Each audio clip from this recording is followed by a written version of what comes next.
Welcome back to another episode of the Constructive Liberty podcast, bringing you the best strategies, tech, tools, and mindset to create a life and career you love. I'm your host, Ken. Let's jump right into it. Hey guys and gals, welcome back to another Monday evening live stream. As always, bringing you the best strategies, tech, tools, and mindset to create a life and career you love.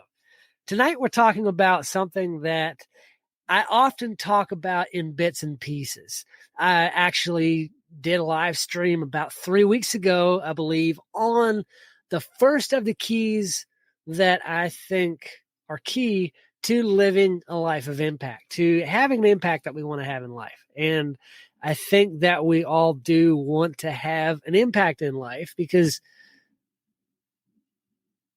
what else are we living for except to impact other people? So we're talking tonight about 5 keys to an impactful life. But before we get into that, I want to remind you guys, I started an online community for guys to come together to find purpose and fulfillment and create success, reaching the next level of growth and impact in your personal, professional, and spiritual lives.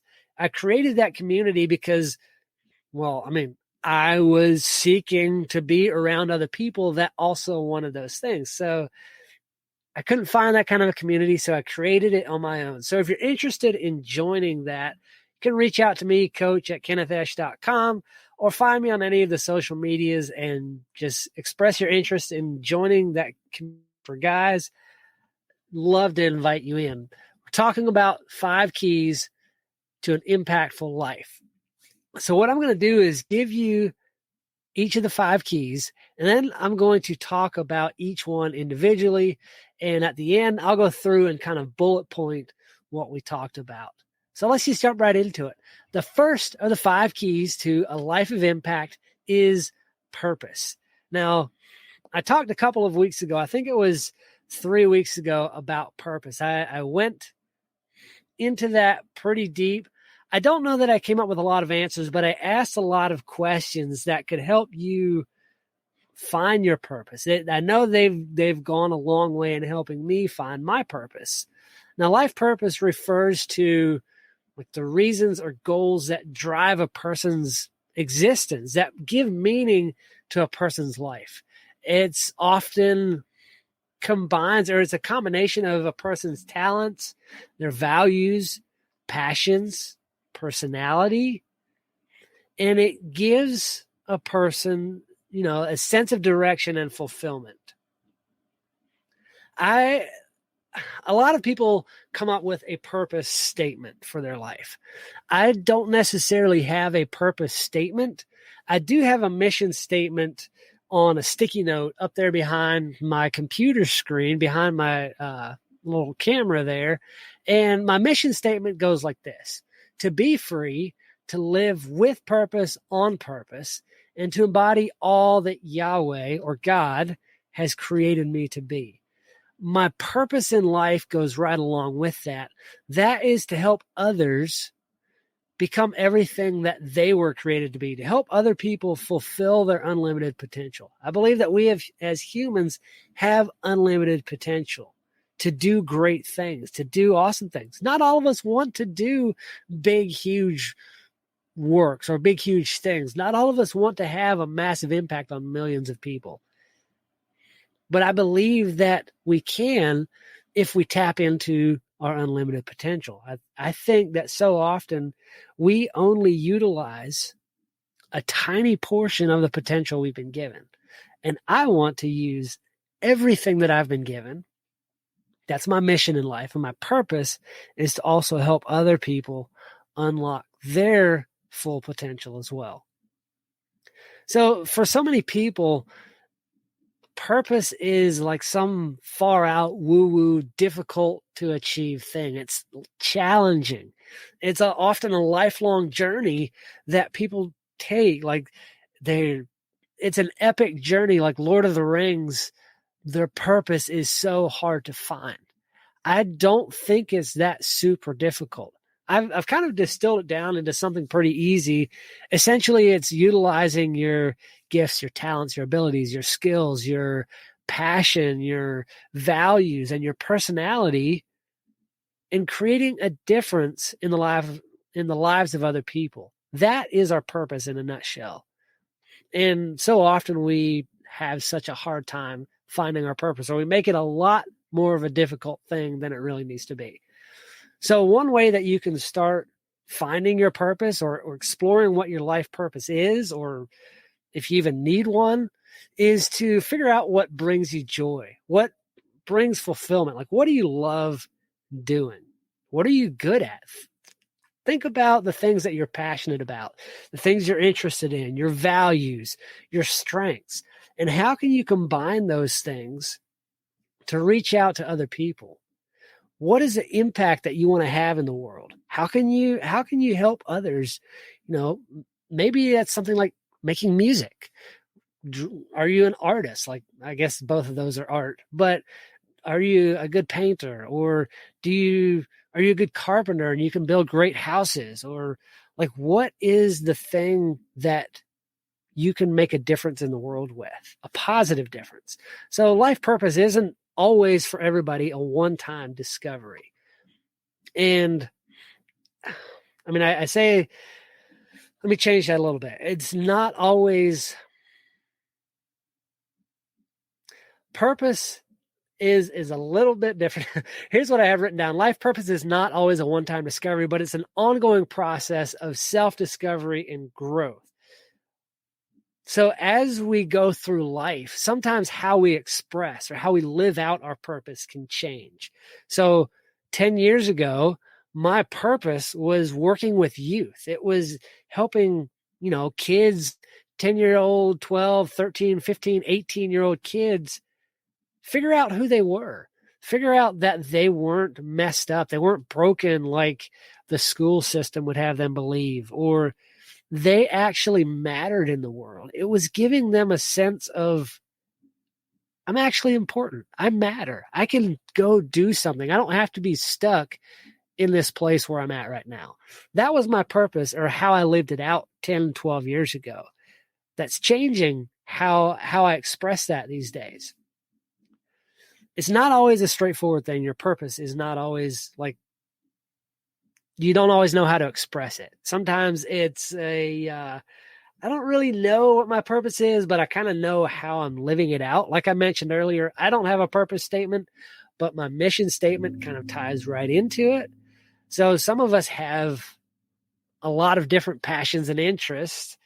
Other people, they're like, I don't even know what I'm interested in. I don't even know. Like I'm stuck on that.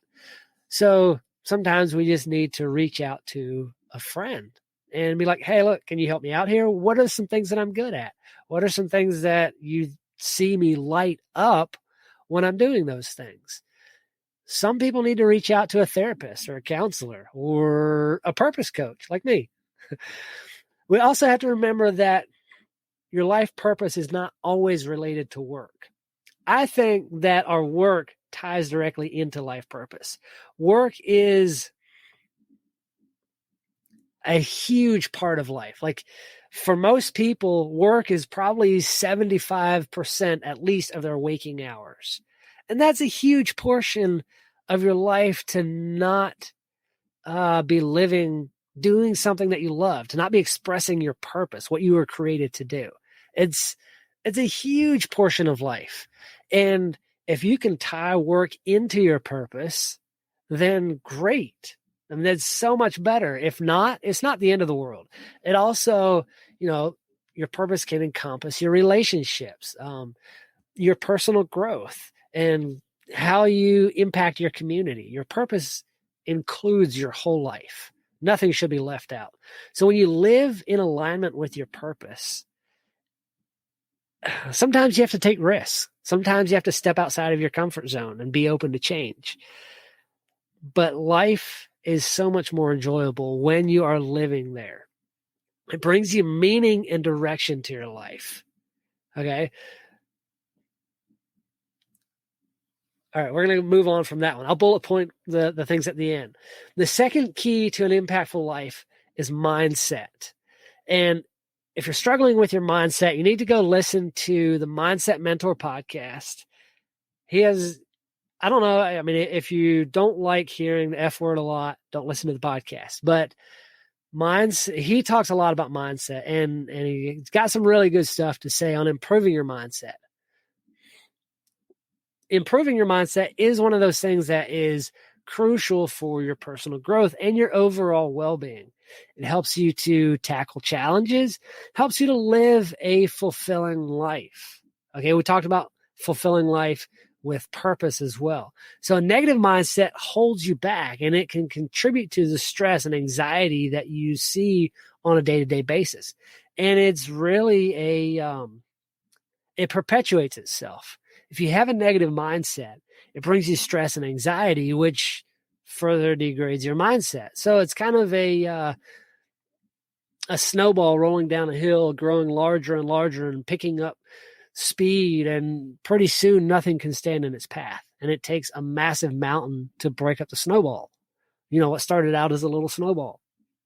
I've never seen that in real life, but I've always heard that analogy. So it's what came to me here. So here's a few tips for improving your mindset and developing a more positive outlook on life. And I don't do all of these. I'm working hard at implementing more and more of them, but these are things that I'm working towards including in my day-to-day life, in my everyday life. It's a struggle building positive habits and breaking bad ones. But anyway, let's jump into, I think, 10 things that you do to improve your mindset and develop a more positive outlook on life. The first one is to practice gratitude every single day. It's so easy to see the negative side of life. It's so easy to see how dumpy things are, to see the direction that the world has gone, and be like, world's going to hell in a handbasket. Like, yeah, well, it kind of is, but how good is your life? How much better is your life than the next person or than somebody over in another country? Find 10 things. You can easily find 10 things about your life that are fan-freaking-tastic. For one, do you have air conditioning in your house? Right now, you might need heat, but do you have heat in your house? That's a pretty big plus. That helps you sleep at night when you're not freezing, when it's not 30 degrees in your house. That's kind of nice. That's a pretty big thing. How about this? Do you have a job? Are you able to work a job? If you are capable of working a job and there's jobs available, like, what's holding you back? A podcast that I listened to, Dan Miller's 48 Days podcast, he said in one of his most recent episodes that somebody asked him a question about money, like, how can I do something if I don't have the money for it? And he said there's a lot of things that we need in life. I can't remember how many keys he listed in life, but he said money is the easiest one to overcome, or lack of money is the easiest one to overcome. So think of all the things that you have to be grateful for and start practicing gratitude every day. Just as you sit down to your daily devotions or meditation time or whatever your ritual is in the morning, think of the things that you have to be grateful for. As you brew your pot of coffee, be grateful that you are able to drink a good cup of coffee. Hopefully you're drinking good coffee, right? Hollow roast? If you're not, you should be. The second thing you can do to improve your mindset is to set realistic and achievable goals. Having goals to work for gives you a sense of purpose and direction. Going back to that purpose thing. But having goals gives you something to work for. And when you're stuck in a negative mindset, it's often because you feel like you have nothing to work towards. You have no purpose. You have nothing great in life. But when you set goals, it gives you something to work towards. It keeps you looking forward, focused outside of yourself on other things. So set realistic, achievable goals.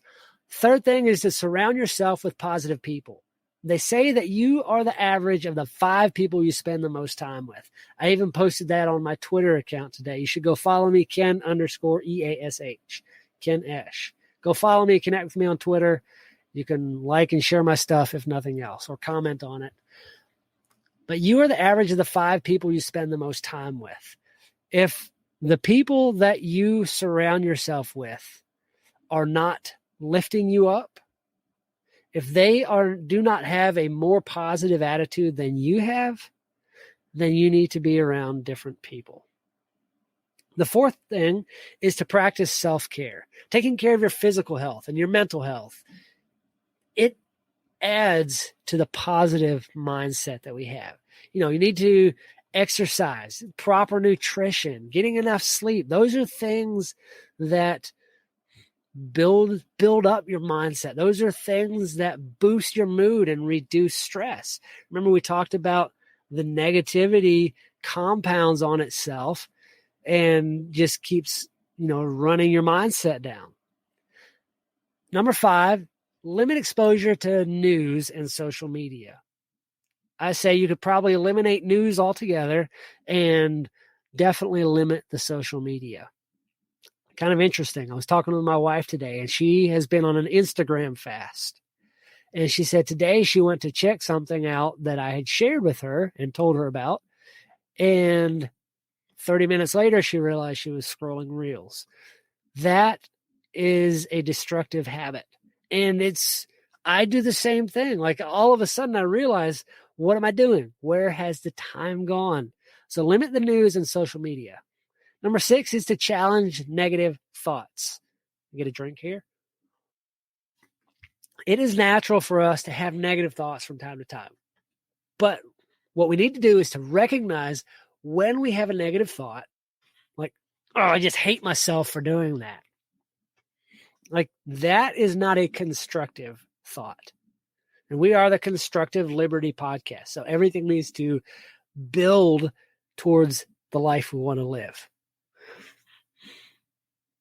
So as you have a negative thought, capture that thought, like grab it right out of your brain, pull it out, and hold it in your hand out here. Make sure you keep a tight grasp on it so it can't get away. And look at it, like study it. Okay, where is this coming from? Study that thought until you can figure out where the thought came from. What's causing that thought? What's bringing that into your mind? Like, you don't need that negative thought. Change it. Like, if your thought is, I'm so stupid, I can't do anything. I'm a failure. Change the thought to, you know what? I don't know how to do that, but I'm capable of learning. I failed when I tried the first time, but I'm capable of learning. So therefore I will learn how to do it better until I succeed. That will give you the growth mindset. Number 7 is to engage in mindfulness activities. Things like prayer, meditation, deep breathing exercises. When you get stressed, go into those areas to help calm yourself down. Kind of funny. When I was a kid, I used to annoy the daylights out of my older sister. And I don't know where she heard it, but she heard that you should count to 10 slowly. Like, breathe deeply and count to 10 slowly when you're angry so you don't lash out and break something. And she wanted to break me. So she would count 1, 2, 3. And so I would count along with her. And she would, then she wouldn't make it to 10 before she would blow up. So some of those things you can do, but you have to be around the right people to make sure that they don't sabotage those, the calming activities, to get your mindset in the right place. The 8th thing is to keep a growth mindset. That means embracing challenges, viewing failures that we talked about earlier as opportunities for growth and learning instead of seeing it as simply a setback. Just focus on what you can learn from the experience and use that knowledge to grow in the future. The 9th thing is to practice forgiveness. When you hold on to those things, like every grudge that you hold on to is like another big rock in your backpack. You're carrying around all the weight of those things that you should be letting go of. So if you can forgive and let go of those things, you're not, too many people think forgive and forget. I don't believe that forgiveness means that that person is not accountable for what they've done. Forgiveness is you letting go of the responsibility to hold them accountable for it. It doesn't mean letting them back in to hurt you. It means letting go of the responsibility to make them pay for what they've done. And then the 10th thing is seeking help if needed. Don't be afraid to go to a friend, to go to a therapist, a counselor, a coach, somebody that can help you change the negative mindset to think more positively and to move forward in life. So improving your mindset does take time and effort, but it is worth it. Again, if you don't mind some F-bombs, go check out the Mindset Mentor podcast. He's got a lot on mindset. He is the Mindset Mentor podcast. So go check him out. The third key to an impactful life is the relationships that you have. I mentioned a few minutes ago, you're the average or the sum of the 5 people you spend the most time with. So the better relationships you have, the better people that you're around is going to raise the impact that you're capable of giving in life, the impact that you're capable of having on other people. Relationships, even for us introverts, are a vital part of human life. I believe, and I'm somebody who doesn't need to be around people a lot. I'm not saying I don't like people. I do like people most times, but I don't need to be around people a lot. I like to some of the time. But I believe relationships are one of the most important things in life. Relationships, people, reaching other people, everything in life that we do has to do with the relationships that we have. Everything in life. If you don't have any relationships, most people that don't have any relationships do not like their life. So a strong, healthy relationship can bring you happiness, security. It adds to the fulfillment that we feel in life. But maintaining those relationships is not easy. It takes a lot of effort. It takes compromise for both parties. The first step to having those strong relationships is clear and open communication. So especially in a marriage relationship, but any kind of relationship requires clear, open, honest communication, whether that is between two partners in a business or between a boss and an employee or friend to friend. Like my best friend is not going to like it if I lie to him all the time. If I'm hiding my true thoughts and feelings and I don't ever share. He's not going to like it if he asks me a question and I give him a veiled answer and I just beat around the bush.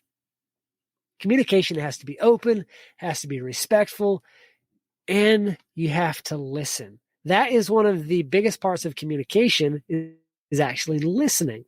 Like it's kind of interesting. I was reading a book a while back and this guy was a really good listener. And he would have people tell him that he was such an interesting person. But 90% of the time, all he did was listen and ask the other person about themselves. So listening is a huge part of relationships. Another part of relationships is trust. I talked about being veiled or being honest. If somebody does not share, if they're not open, you can't trust them. And a strong relationship can't be built without trust. The other side of that is compromise. When two people are in a relationship, any kind of relationship, business, a romantic relationship, or anything, there's got to be compromise. I don't care. It doesn't matter. There's always compromise in a relationship. Two people are rarely going to have the exact same opinion and want the exact same thing. So something's got to give or the relationship will fall apart. Every good, strong relationship or friendship is built on common goals and interests. So with my best friend, we both love wakeboarding. We both love snowboarding. We both love watching Georgia Bulldogs football. We both really like fishing. I like fishing. He loves fishing. So those are common interests and goals. And when a relationship has those things to build around, it's so much easier to maintain it. It goes so much farther. It's so much more impactful. It contributes so much more to a life of fulfillment. So moving on to the fourth key to a life of impact, and that is your health.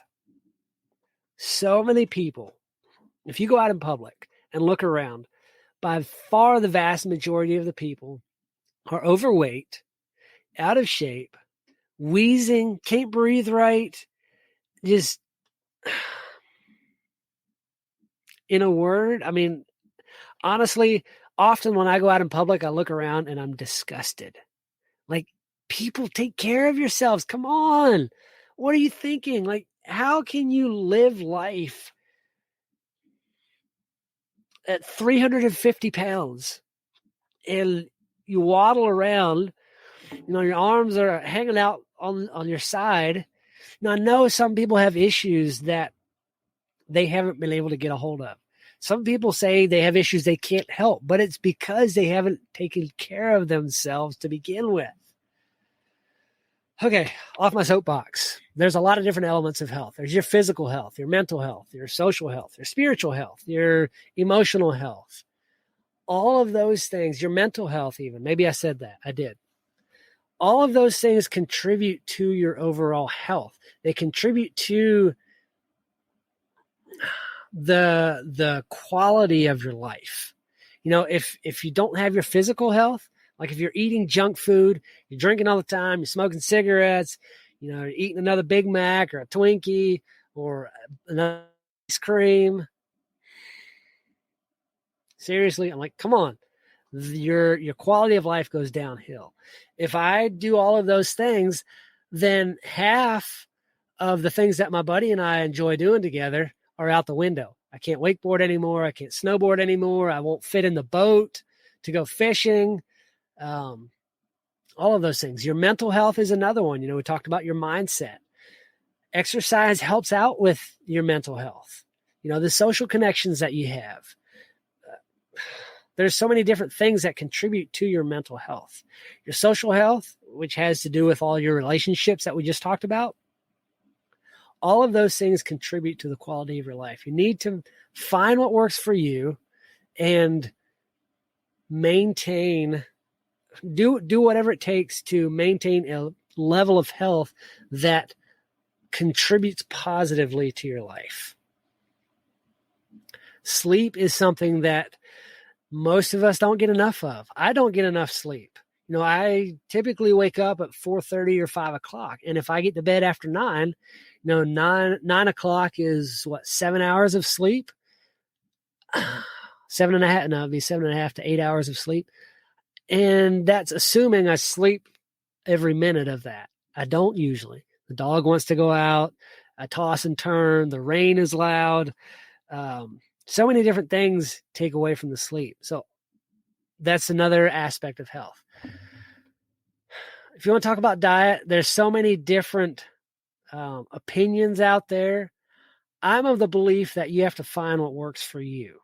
Whether, I don't know. You need to find what healthy eating is, and it ain't ice cream and Twinkies, I promise. Find out what your body responds best to, and then get on that and stay on it. Stick with it long enough to be a transformed person. I'm going to move on from all of that. I'm looking through some of my notes here. The last key, since we're getting on about 30 minutes, and I usually like to end it around 30 minutes, the last key is one that I am working on building for myself.